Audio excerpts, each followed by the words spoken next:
3, 4, 5, 6, 7, 8, 9. Releasing app. A new video game teaches players the power of saying no to things they don't want their character doing. No! I think everyone's experienced in their life like how hard it is to say no. And I just felt that this is like a story that needs to be told. We're gonna learn the power of no today. Everybody. Learn the power of no. Remember, we're or saying else you're no. paying this guy's rent. This is say no more.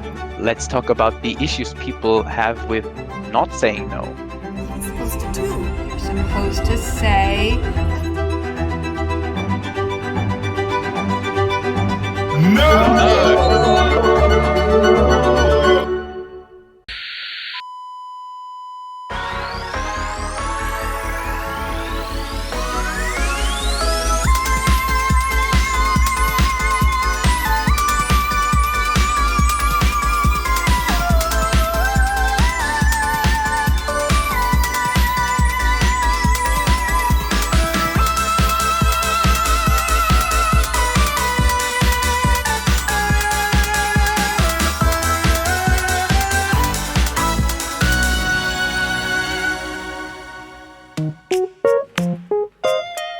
Okay, I start. Hi, I'm Marius. This is Nick. Yes, I'm Nick. We met in kindergarten and now we make a game together. Yes. No, yes. We are afraid of saying no once in a while. Saying no is hard, but it's very fun in our game, so maybe it helps us to say no more and inspires other people to say no more. no. Say No More is really a power fantasy at its core, and I think it's very funny to sort of say that when you think that, you know, often a lot of games, like when you think about power fantasies, it's about having guns and like, yeah, defeating enemies and all of these things, and like here the core power fantasy is just you're allowed to say no without consequences. Like here you are, like, you know, here's all of the situations, here are all of the mean people who you just always wanted to say no to, right to their faces. Here you are, you're allowed. You go say no to them. Intern, clean my car.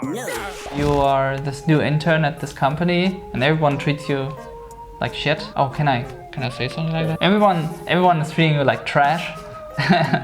Everyone is a jerk to you, like, because you're just an intern. You're like, make me coffee, just copy these papers. I'll fire you before lunch if you don't learn how to talk. Just kidding.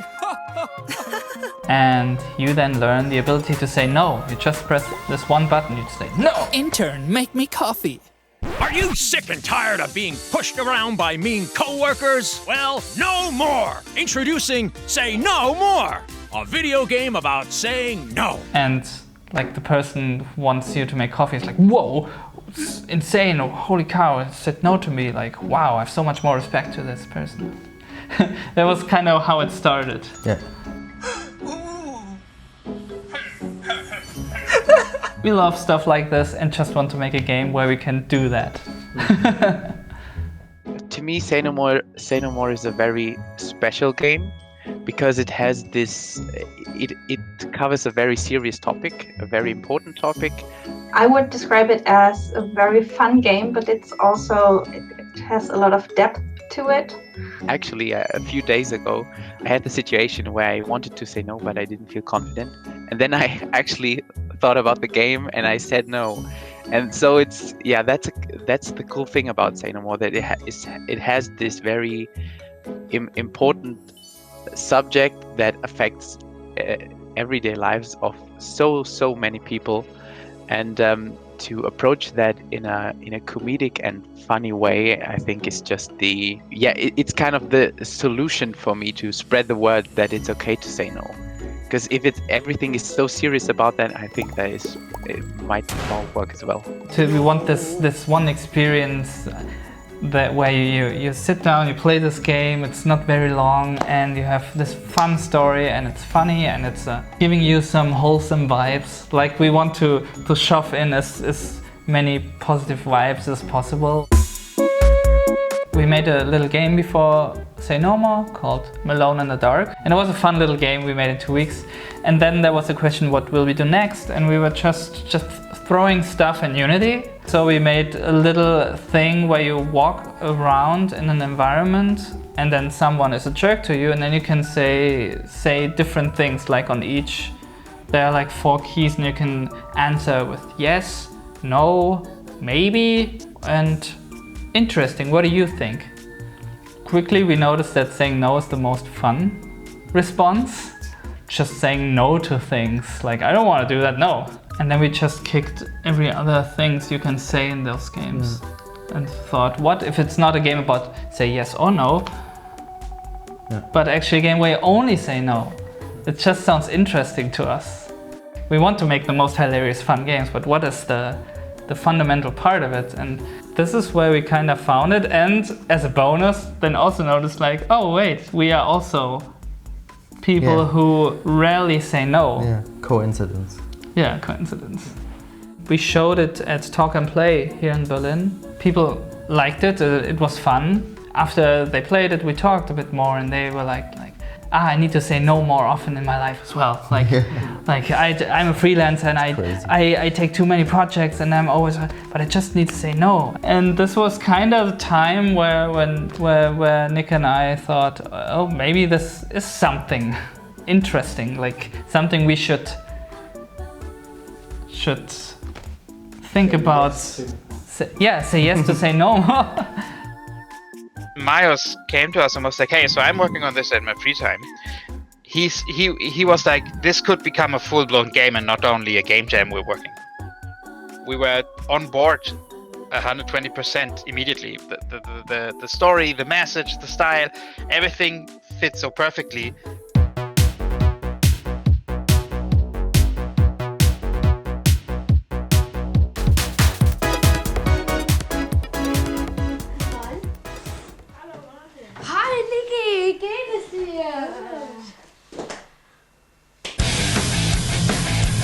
Oh, Nick and I, we met in kindergarten.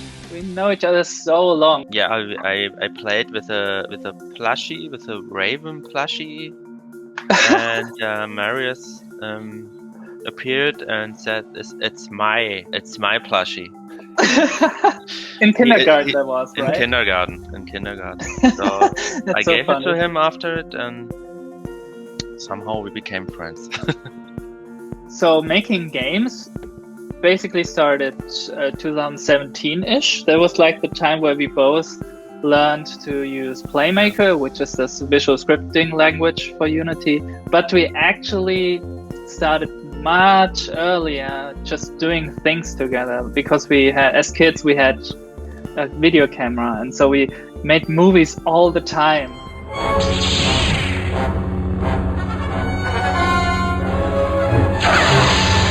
We had Click and Play. It's a game creation software for kids, I think. I think like Nick and I were always making something, and there was a little bit of games back then, but also a lot of filmmaking, but it all kind of felt like the same kind of energy. We just wanted to make something that makes us happy. And it got, like only serious 30 years later after we met. Yeah.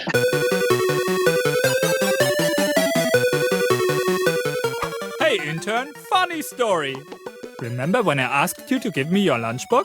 I was really fortunate with having amazing internships in my past. I interned at Telltale Games and worked on Sam & Max Season 3 a lot there, and then also had the fortune to work a bit on Back to the Future and also the first season of The Walking Dead. And 2 years later, I was at Double Fine and had there an internship. Please also join me in welcoming Marius from... Where'd he go? There he is. Hey, Marius. Marius was the one who made an adventure game as a job application for Double Fine, which seems very nice. Yeah, it's not like a copy these papers type of internship. It was just being integrated in the project. I mean, you don't think it's really about us, do you? I'm assuming it's not about us. I assume it's not about it, but time will tell. Time will tell. I mean, The Best Revenge is a good game. That's what I always say. And so, if he was getting even with us by making a game about it, I would respect that. I'd have to take the feedback. But I'm hoping it's not really about us. It never felt like an internship. It was just I was there for a couple months and worked there, and it's awesome. He wishes I had been more of a bully because it was too boring. Maybe I was a bully and I just didn't know it. Maybe we're all going to play the game and there's going to be a person who looks just like me and he's going to be the villain. Thank you, Marius. Thank you for all your hard work here. It's been awesome having you. So everyone, Marius, clap. Just a big thank you to all of you guys. It's been amazing 3 months. Yeah, the Double Fine internship was super amazing, and it felt like leaving at the end of the internship was like, oh no, too early. I want to stay and continue working on the things. And I thought we might be able to convince Marius to stay because we would have had to just derail his education. I was not expecting the real reason he was going back to Germany, which was for love. I said basically no to that. I'm not a huge fan of thinking of what ifs, but because of that decision, we are now here together talking to each other. And Nick and I started making games together. Like the chain reaction of events is just wonderful.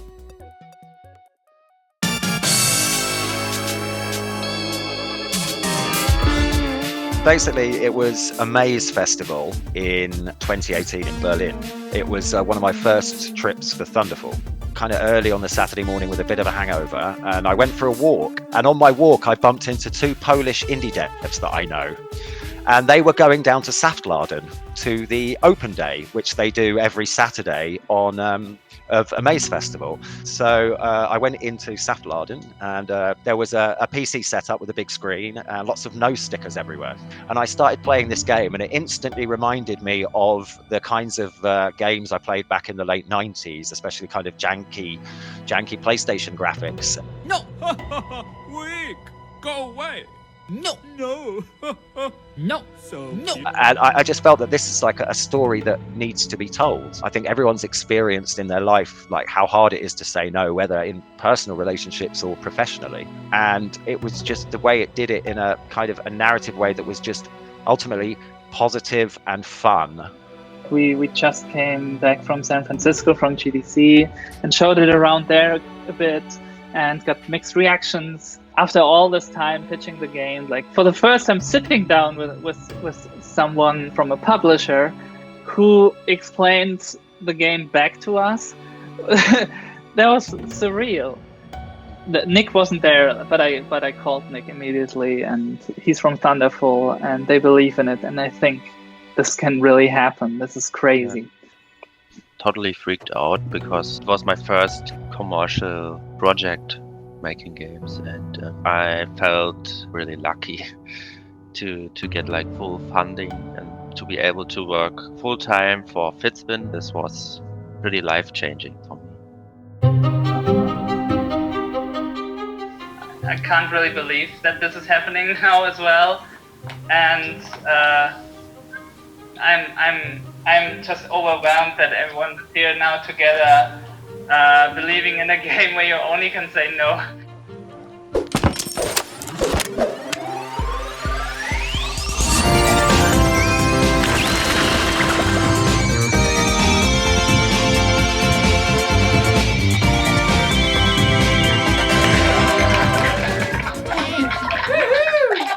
The announcement on November 19 was amazing. It was very scary until the moment because we were polishing the trailer like crazy. Like Nick, you worked so much on the trailer because it was in-game graphics, right? And then the system wasn't 100% ready yet, so it's like 2 weeks of polishing this teaser trailer. Then it came out, and all the responses and retweets and likes, all these numbers and people writing about that, that was a huge relief. I think the main points why the GIFs and the tweets about the game were so successful, they hit a comedic spot that not been done for a long time. So you have this graphics that reminds you of the early 3D games, especially in the arcades, all the Sega titles where you had these blocky characters. And this is stuff that we haven't seen for a long time now. This project was kind of amazing because they gave me like almost completely free reign. Up front, I knew that they wanted like really energetic, driven, sometimes like hopeful, inspirational music. And then I was really able to just run with it. I was just relieved to getting back to working on the game and not on the teaser, you know? And the biggest challenge is then to go and like, how can we produce this detailed quality in a good time schedule? Yes, because our team also got bigger and yeah. Yeah. You have to organize the workflow, yeah. Update on the spread of the deadly coronavirus. Now, a short time ago, the World Health Organization declared the outbreak an international public health emergency. We are making a game that is about emotions and being vulnerable and open, and it's weird that we all are now in our own rooms. We are making this game for people to feel something. We always came from the idea like this game doesn't need any skill. You can't do anything wrong. Like we don't want to add challenge because it is expected. We did thought that way at the beginning of this production. Like we have to add more challenge. Like you can say no in different ways. So maybe there are enemies that only can be defeated if you use a wacky now. We felt like you have to add that because you would expect that from a video game. I personally, I actually want to work a little bit more on these cutscenes right now and the storytelling part of this. I now at the end feel like you notice that. I think I'm most proud of how saying no actually feels, because we put so much effort in that. It took us a very long time, especially designing the first chapter just right, because you know, when you say no, the no is very powerful and objects fly around like crazy. To getting the feel just right and to make it fun to spam the no button and just run through it, and it feels great. Very important. We could work more on the gameplay, but more we decided like, let's make the story 100%. In theory, we thought it should be really easy to make them, but it's more like editing a movie. Every second has to be unique. There's the technical things we have to take care of, that it just works and doesn't break and fall apart. Yeah, we are in the middle of this, and fingers crossed that we don't find something brand new. Everything we want to tell in the story of the game is in there, and it is fantastic. But there's also a lot of things we just would love to just make even more amazing.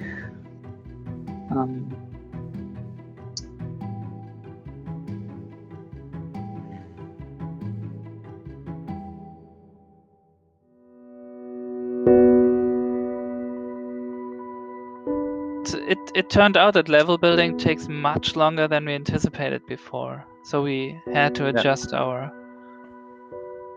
production schedule. It's been a really interesting and hard challenge to keep it small and tight. In general, like Fizbin's not a huge company, and like we haven't, we need to make sure that there's time for the most important parts and time for polish and like those kind of things. We need to remove 1 or 2 levels, which like that kind of challenge of keeping it like as small as possible and but still having room for everything that we want to say. Like any software, it's basically an iterative process. So of course you try to stay in budget and in time. Sometimes that just doesn't work. If the team has the energy and wants to do this awesome stuff and that awesome stuff, and we have to implement that idea, and hey, we have to polish it because it's a very linear game. There was plans for modding and for map editing and stuff like that, and we realized we need more time for just telling story, make all those levels, and to say no to the modding support, but kept the character editing.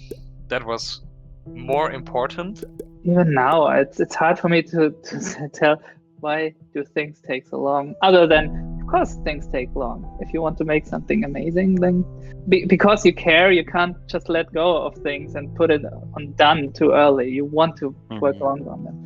It's these two things that double up that really take advantage of you, which is your own personal, like, I care about my work and I want it to be great. And this scene I'm working on, this interaction, this mechanic or whatever, it's not perfect. I'm going to work on it until it's perfect. Just because that's what creative people do often. The work talks to them. And then on top of that, there's like a business side of it. There's like an employer who's like, we need to ship this on this date. It just so happens to be perfectly lined up. Like, this game has to be really good. It has to come out this date. Okay. I'll just become really obsessive about making it good, and those two things match up perfectly in a terrible way.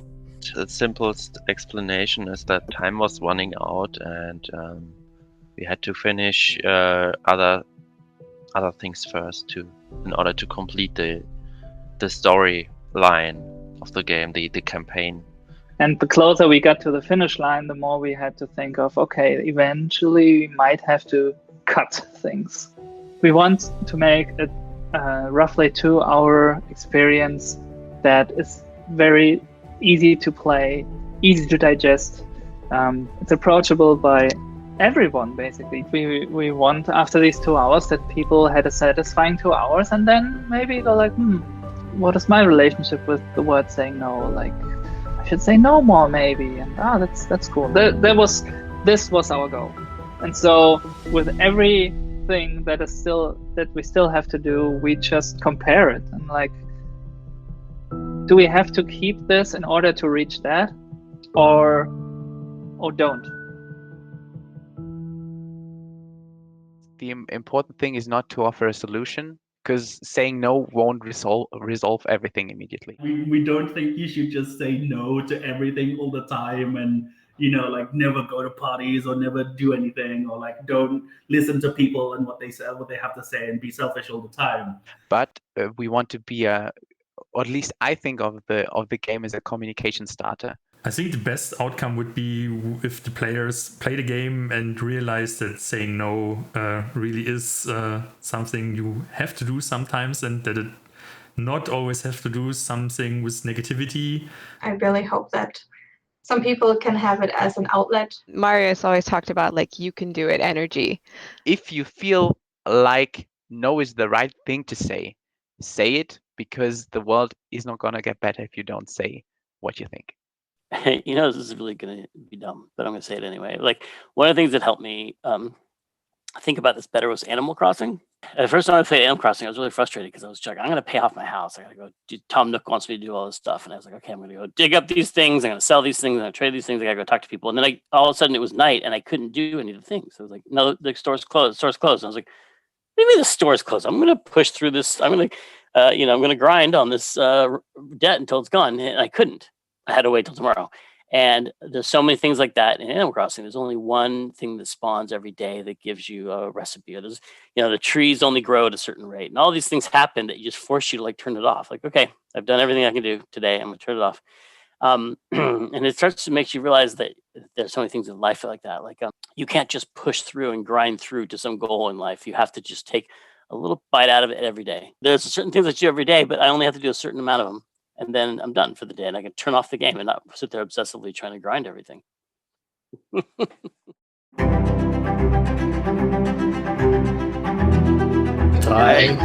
7, 6,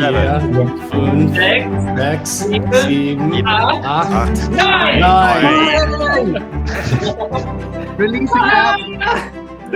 This is insane. I can't start. This is really insane. So the game is out. It's Say No More. It's a very funny, very heartful, and a game with a strong message. And 3 years ago, that was the dream. Make a very funny, very heartful game that has a strong message. There was this moment right away when Ed came in this room in Saftladen, and I met him and he played the game and it immediately clicked. Right until release, we never knew, like, will the ending work? Will we get this emotion when the credits roll? Will anything work at all?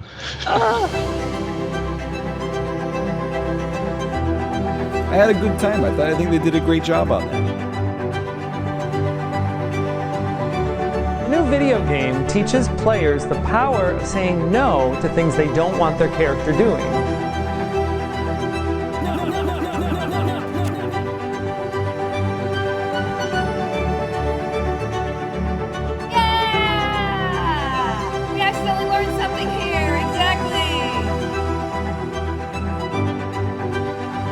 I can just end up playing this entire game. If you want to check out Say No More, it is out right now.